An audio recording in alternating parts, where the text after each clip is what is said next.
I sat on the edge of the bed, holding a cup of cold coffee and staring at my phone, where a new message from my sister was blinking.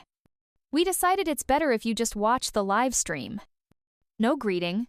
No, you're in Seattle anyway. Just watch online. I read the message several times, as if maybe there was another meaning hidden between the words. Maybe a mistake? Autocorrect? Or maybe sarcasm? Number. It was perfectly clear. I wasn't invited to Dad's 70th birthday. Officially because of limited seating. Unofficially because I was always the awkward one. Too blunt, too in the know. They held it in Austin, at that countryside venue I had once suggested. I helped Dad with a promo video for his woodworking shop back in 2010. I edited it late at night on an old MacBook, the same one I used to get into NYU documentary program. But all of that was behind the scenes. As always. Now a new scene. I clicked the link. YouTube Live, Martin Family Celebration, starting in 2 minutes.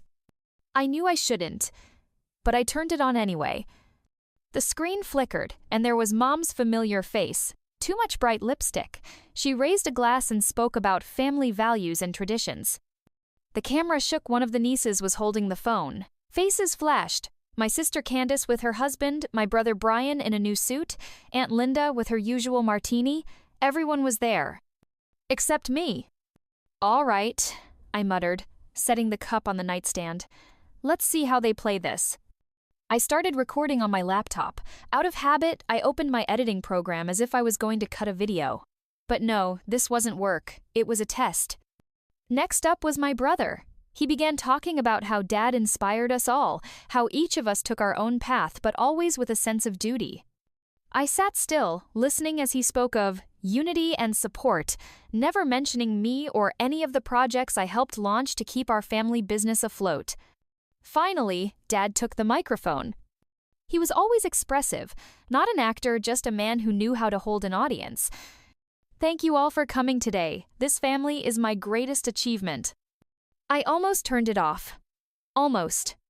But then he added, You know, I'm proud of each of you, especially those who didn't lose themselves in these strange, trendy things, like blogs, videos, all these social media, especially those who stayed in real life. The room laughed. Mom clapped. Sister laughed louder than anyone. The camera scanned the faces. For a moment, my brother glanced toward the lens, almost as if at the screen. At my screen. And then silence. And those who couldn't be here today, well, I guess they chose their own paths.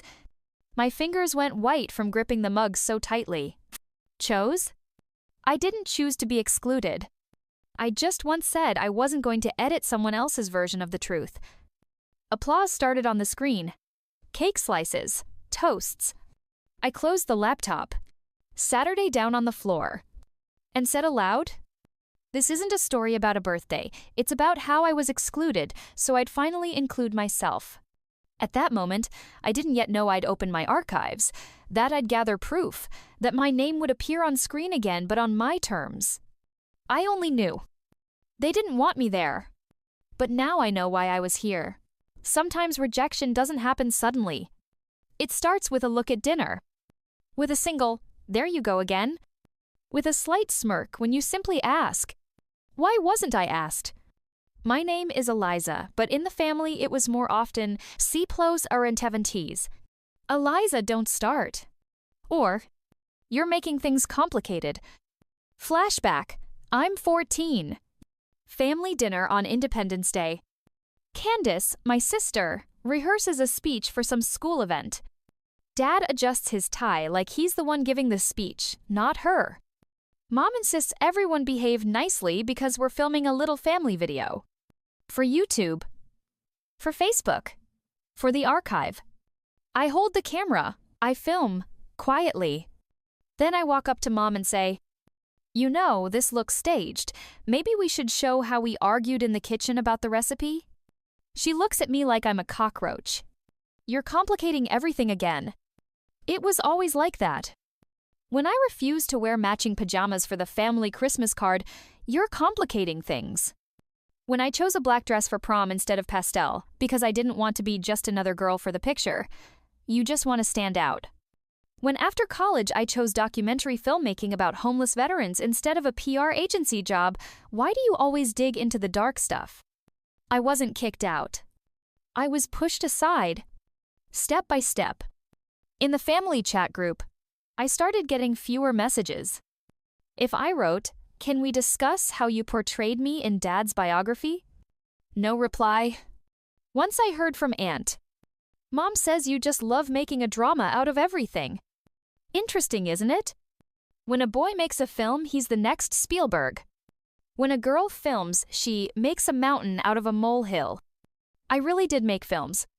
My shorts won awards in Chicago and Los Angeles. One project was shown at the Smithsonian, but at home it always sounded like, "Candace is now an HR director at Pfizer, and Eliza's still running around with cameras." I remember the moment I realized I didn't fit in. We were filming a video for Grandpa's 60th birthday. I suggested an interview format so everyone could honestly say what Grandpa meant to them. No filters, no fake smiles. They voted and chose a slideshow with "Wind Beneath My Wings." I sat in the corner, silent, and heard Mom whisper loud enough, "Eliza just can't be part of the team." No, Mom. I just can't be part of a theater where everyone pretends everything's perfect. My team is people who can see, hear, and speak. Not just smile for the camera. When I moved to New York, then Seattle, then back to Austin, everyone said, "She's so unstable." But I knew. I wasn't running away. I was searching for a place where I didn't have to be a version of myself. My camera never asked me to smile. It just captured the truth. I often wonder, why is sensitive an insult? But heartless is professional? Why is sharp bad, but obsequious is the norm? When they told me, watch the live stream online, they thought I'd just turn it on and off. But I opened not just the video. I opened a door I'd closed myself out of duty. Now I saw it from the outside and suddenly realized how much air there is here. They thought I was too much. But maybe I was just enough, only not for them. My brother's wedding was in San Antonio, in May. I don't remember that day because it was beautiful, though it really was. Lavender napkins, wooden signs, a taco truck in the yard. I remember it because that day I disappeared. Formally, I was there, but in reality, like a prop. Mom called me 2 days before the ceremony. "You'll bring your camera, right? We still need someone to film behind the scenes." I wasn't planning to work. I was on the guest list, but I said, "Okay." Just because, well, family. And, when you've played the role of the one who can for so long, they stop asking if you want to. On the wedding day, I didn't even get a name card at the table. "You'll be moving around. You don't need a seat," Aunt Claire smiled. I wandered with my camera among the guests, filming the bride adjusting her dress, Uncle joking with Dad, Grandpa quietly smiling in a corner. I filmed everything, then even helped with editing in a couple of nights, because they want to show the video at dinner on Sunday. When I brought the draft, my brother said, "Cool, just if you can. Cut the part where you speak off camera, it distracts." I nodded. Cut it out. Then they asked me to remove several shots with my shadow. It's just not quite right composition-wise, It's not about you. Of course. It was never about me. When the video was shown, everyone applauded. Such professional editing. Like a movie. Mom said, "You're an editor yourself. You'll understand why your voice isn't in there." I get it. I get how you've learned to love my work, but not my presence. I get how I'm useful to you as long as I stay behind the scenes. After the wedding, I flew back to Seattle and said nothing. When my brother sent me a thank you and a $50 gift card, I didn't reply. Maybe it was small, but these little things build the pattern of absence. Now, sitting in front of the screen watching Dad's anniversary live stream, I remembered it all. On stage, the host. Then, Candace giving a speech. Slides from childhood, trips, family holidays. In one shot, my brother's wedding. I see him cutting the cake. I see Mom holding Dad's shoulder. And I know I took that shot. But in the credits it says, filming and editing, KC Media, some outside crew they hired for the final part. My work remains, but my name does not. And when I later wrote to Candace, "Could you at least have warned me I wouldn't be in the footage?" she replied, "You always make such a drama out of everything." Maybe, Candace. Maybe I really do dramatize. But you know the difference between drama and documentary? Drama is fiction. And mine is truth. Only now, I won't give you my truth to edit anymore. It didn't start with the anniversary. It started long before the day my brother Josh got married in a suburb of San Antonio. I had just returned from Chicago, where my short film made it to a festival final. I remember telling Mom on the phone, "I made a story about invisible women, the ones whose faces stay off camera." Mom replied, "Very you. By the way, will you bring your camera to Josh's wedding? We don't have budget for a separate videographer." I didn't object. How could I? Family. I wasn't asked, I was appointed. On the wedding day, I stood with the camera under the sun, weaving between grandma and catering, photographers and kids messing with focus. I filmed Josh's first look at the bride, how Dad got emotional during the vows, how Mom fixed the ribbon on the back of a chair. I gave them everything and more. Then came the editing. I made a draft.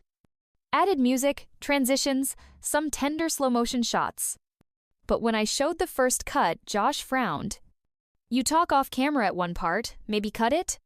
I asked, "Does it bother you that my voice is heard?" He shrugged. "You're an editor yourself, you'll understand." Yes, I understood. A week later, we all sat in the living room, lined up like a school play audience. They played the final version on the big screen. Guests clapped. Mom wiped tears.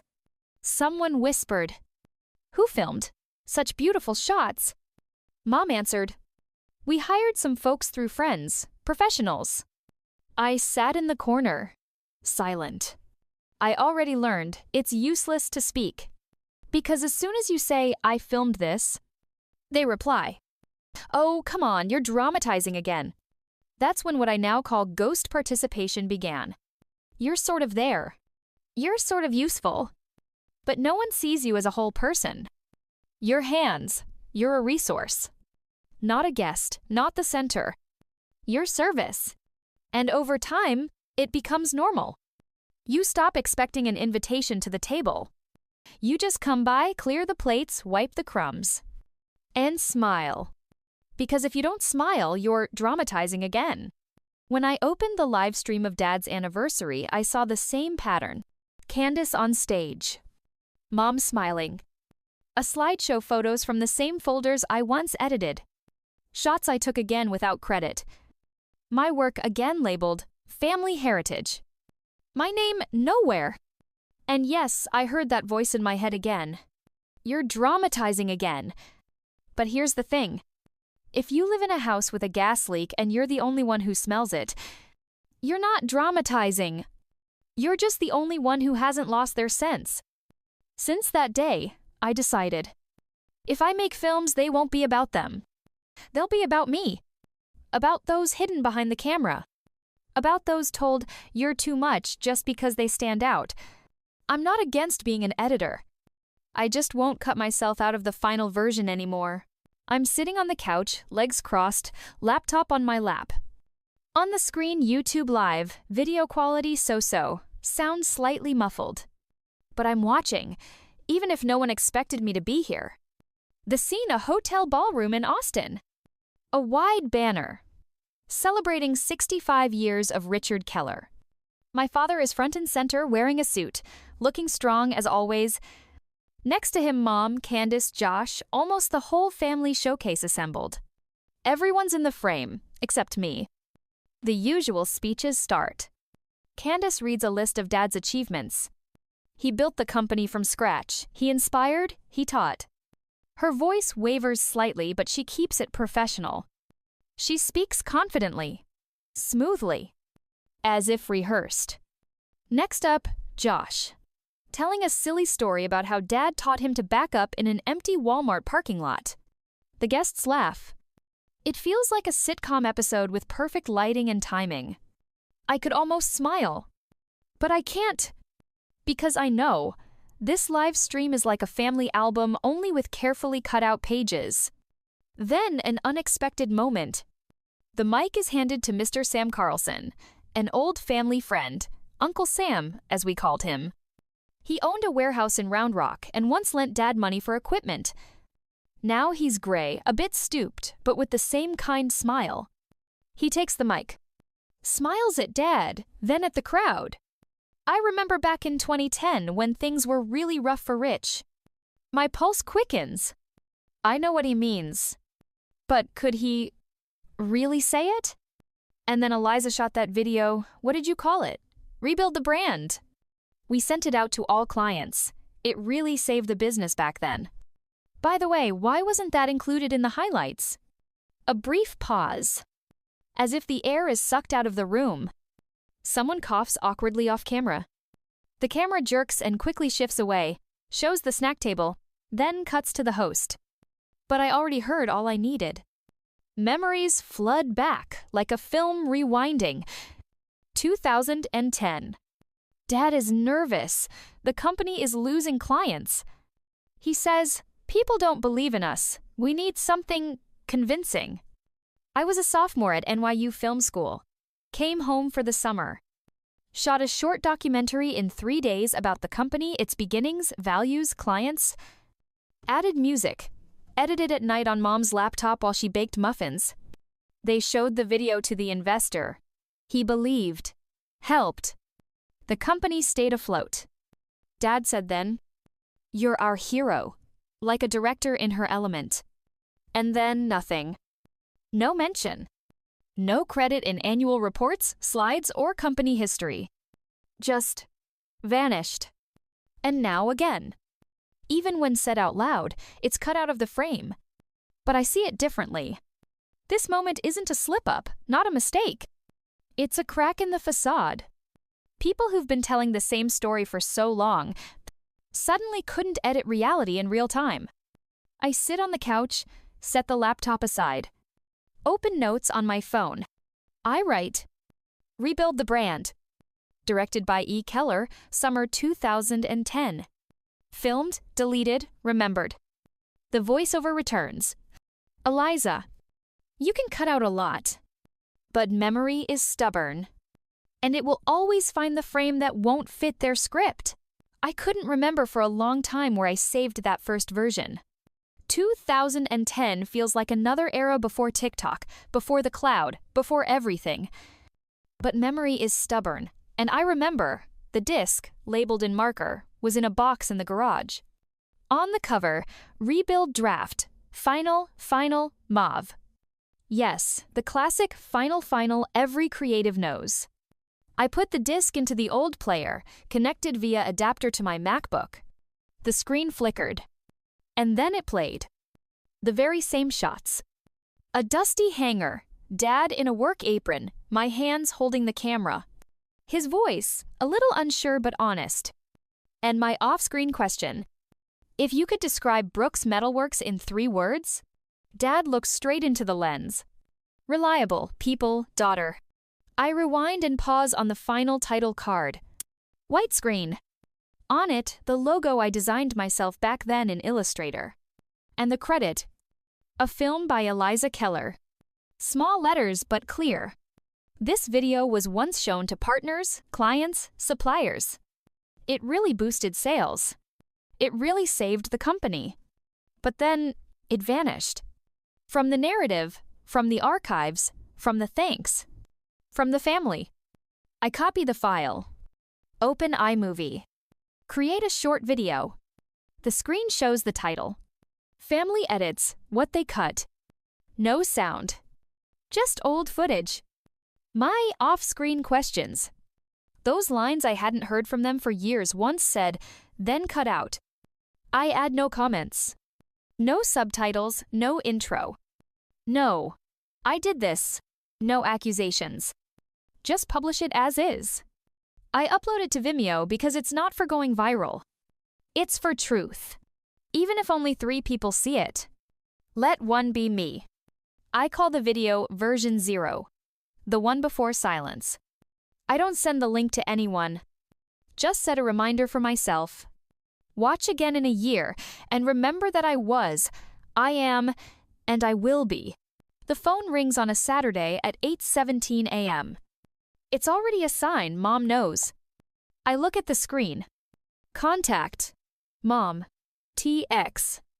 A deep breath inside, I pick up. Eliza, her voice sharp as glass right away. What did you post? The video. From the archive. Unedited. You know exactly how that looks. You made us look foolish. I sit on the edge of the bed, hugging my knees. I speak slowly, clearly. I didn't make anyone look bad. I just didn't delete myself. Silence. Then an irritated sigh. You always do this, dramatize, always complicate things. I don't reply. Because that's exactly why I did it. A few hours later, someone posts a clip from my video on TikTok.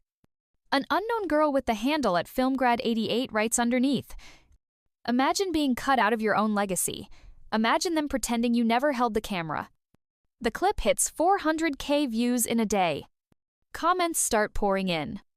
Wasn't invited to the office party where they handed out the award for the project I wrote.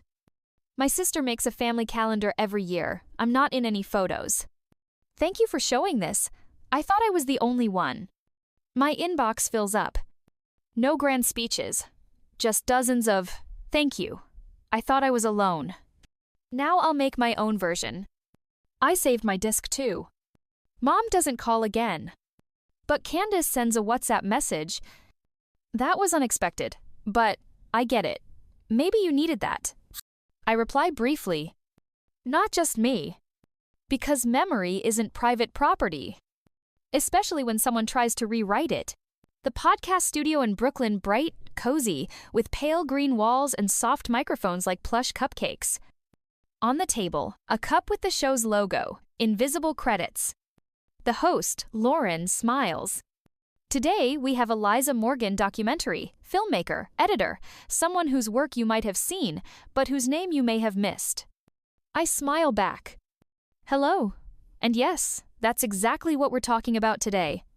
The recording starts, the lights are on. Lauren asks, "What did you feel when you found out you weren't invited to the anniversary?" I pause, then say, "If I had to sum it up, inevitability. It wasn't a blow. It was the closing credit to a script I'd long memorized." Lauren. "And yet you appeared, not as a guest, as a creator." I nod. "I didn't crash the frame, I just showed who was holding the camera." She slowly repeats, "I am not a guest. I am the mirror." A day later, the podcast drops on YouTube. The thumbnail is my black and white portrait. I'm looking into the lens, and in the reflection, a wedding, an anniversary, a dinner where I wasn't there. The video's title, "Who was filming you?" 48 hours later, 67K views. In the comments, my mom said, "You were just standing with the phone." But I filmed the entire album. I edited the school video. They cut me from the credits. I cried. Thank you, Eliza. There were many of us. Now we're speaking. A woman named Rena from Michigan writes me. She's a camerawoman at a local television station. "I'm 52. I've spent my life behind the camera. Now I finally dared to make a film, my own, about myself. You gave me the push." I read it and feel. This isn't just about me anymore. It's about everyone who was cut out but stayed in focus. 2 months have passed since the anniversary livestream. A lot has changed, mostly inside me. I no longer wait to be invited. Now I create the space myself. That's how the project Uncut was born, an online archive for those whose voices were once cut out, from family videos, brand campaigns, school chronicles, end credits. Anyone can send their story. Video, audio, screenshots, comments. We don't edit, we preserve, as is. The first release is a series of mini documentaries with simple titles. The One Who Filmed. The One Who Wrote the Toast. The Voice Behind the Camera. Interviews are short, no lighting, no makeup, just truth and silence after. One man shares how he was asked to edit the company's 30th anniversary video overnight and his department wasn't even mentioned in the final cut. One woman whispers the speech she gave backstage, while her sister received an award for eloquence. Each ends with the same line. It wasn't my shot, but I was in it. Now I want mine. Then I sit in front of the camera myself. In an empty room. No script. I say, my name is Eliza Morgan. I'm a director. And yes, editing is my strength, but for too long I edited myself to fit someone else's story. Pause. Deep breath. Now I shoot uncut. Because being a director isn't just about film, it's about life, and in this life I no longer cut myself out. The video reaches just over 10,000 views. And one direct message from a girl named Sky in Iowa. I've always been the odd one out. Thank you for proving it's people like us who make history. I read it. Close the screen. Smile softly. Because now I don't just have a frame. I have my own timeline. Uncensored. Unpaused. Uncut.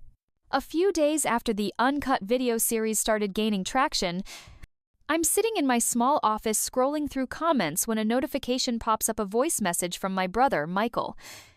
I wasn't expecting it. With a slight tremor, I hit play. Eliza, I watched your video, and you know I always knew what happened back then wasn't fair. I just stayed silent. I was afraid of causing more conflict, afraid to break what little was left. His voice trembles. It's not an accusation or an apology, it's an honest confession. I want to tell our story as it was, without sugarcoating. If you don't mind, maybe we could record an episode together? About our childhood, about what no one ever saw. I stare at the screen for a long moment. This was unexpected. But it was also the moment when the past stops being an anchor and becomes part of the journey. We agree. We record the conversation, just two brothers and a sister sharing memories. About building a fort in the park behind the house. How Michael helped me with homework even when it bored him. How Mom loved to bake and gathered us all around the kitchen table even when arguments filled the air. We published the interview under the title, Stories We Never Told. It's not apologies, not blame. Just truth, stronger than any words. In the comments, people write, "Thank you for giving a voice both to those who stood beside us and to those who stayed silent." This is what family means, being honest. In this conversation, I see that true strength isn't hiding but accepting and moving forward. Because truth isn't a weapon, it's a bridge.